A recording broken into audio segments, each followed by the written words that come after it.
Judas wasn't a villain. The disciples worshipped a false god, and the resurrection will not be physical, but spiritual.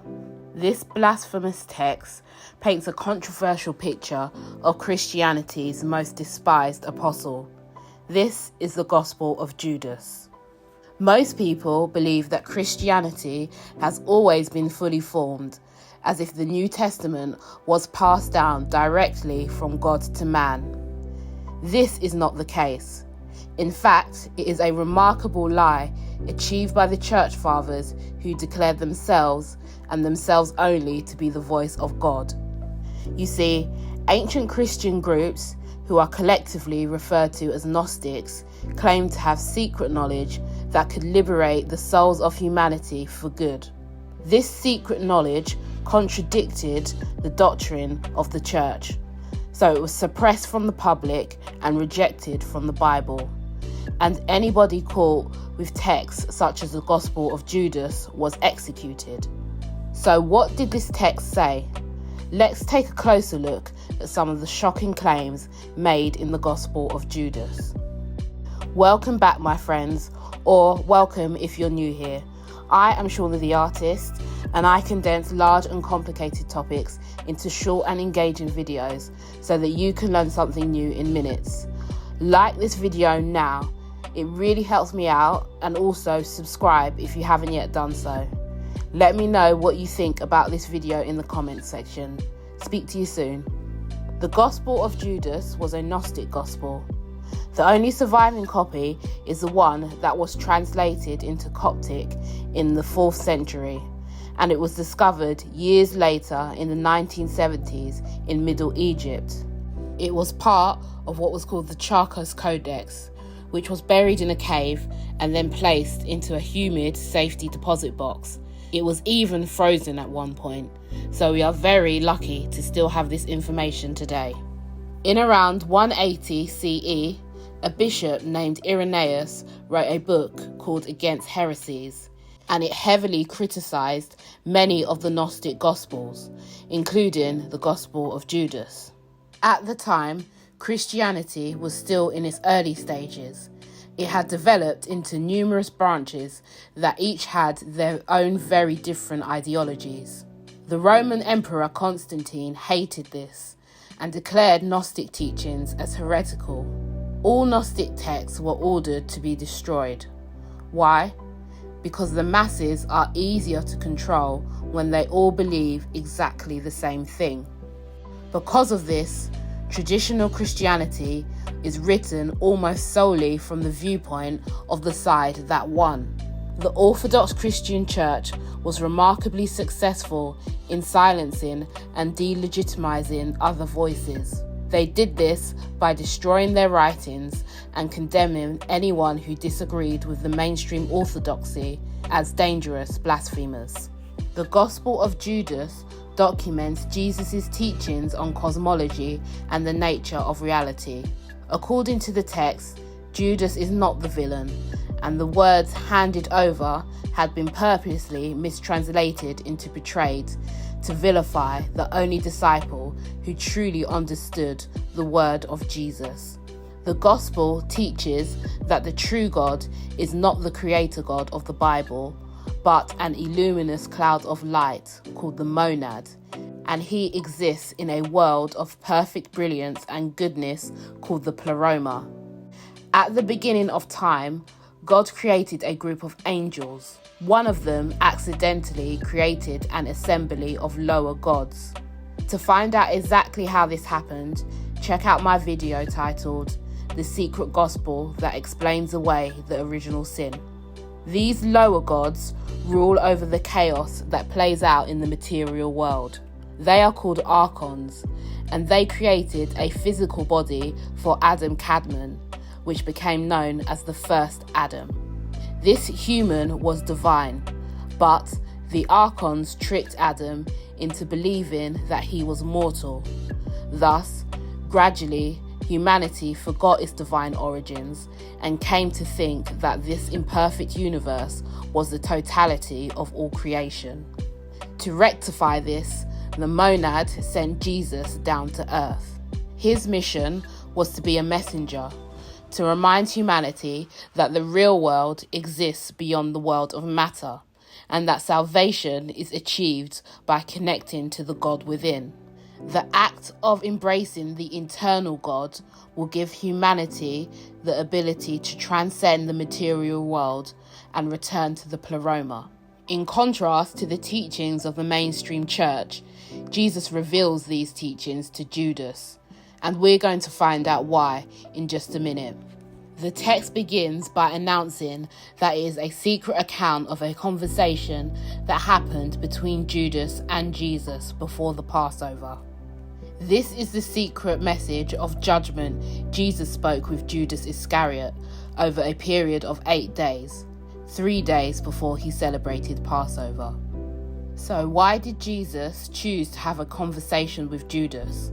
Why not one of the other disciples? You see, Jesus is disgusted to see spiritual leaders of the time practice things such as animal sacrifice and martyrdom. He is also embarrassed at the other disciples' foolishness, and he tells them that these spiritual leaders are a reflection of them. Jesus knew that these practices happened because humanity was too obsessed with the physical world and could not comprehend anything beyond the 5 senses. Jesus condemned all rituals that were entwined with the physical world, such as animal sacrifice and the communion ceremony, which has always struck me as witchcraft, just my opinion. He told the disciples that these ceremonies would only please lesser gods such as Yaldabaoth, but it did not help to foster a connection with the true God. This is a concept that many people, including 11 of the 12 disciples, could not understand. They were instead spreading the wrong message. The Gospel says, "One day he was with his disciples in Judea. He found them sitting together, practicing their piety. When he came up to the disciples sitting together, praying over the bread, he laughed. The disciples said to him, 'Master, why are you laughing at our prayer? What have we done? This is what is right.' Jesus answered and said to them, 'I am not laughing at you. You're not doing this because you want to, but because through this your God will be praised.' They said, 'Master, you are the Son of our God.' Jesus said to them, 'How do you know me? Truly I say to you, no generation of the people among you will know me.' When the disciples heard this, they started to get angry and furious and started to curse them in their hearts." Notice Jesus' wording here. He does not say God, but he says your God. This rattles the disciples, and they tell him that he is the Son of their God. Jesus denies this and tells them that no generation of the people among you will know me. What does Jesus mean by this? The Gnostics believe that mankind can be divided into 2 races or groups. For more on this, watch my video titled Eve's Secret Daughter Burns Down the Ark. Group 1 are those who contain the divine spark of God within them, like Judas does, as we'll find out in just a moment. They have the ability to understand the true nature of reality and enter the imperishable realm at the end of their lives. My guess is that if you're watching this video, then you belong to Group 1. Group 2 are those who do not contain the divine spark.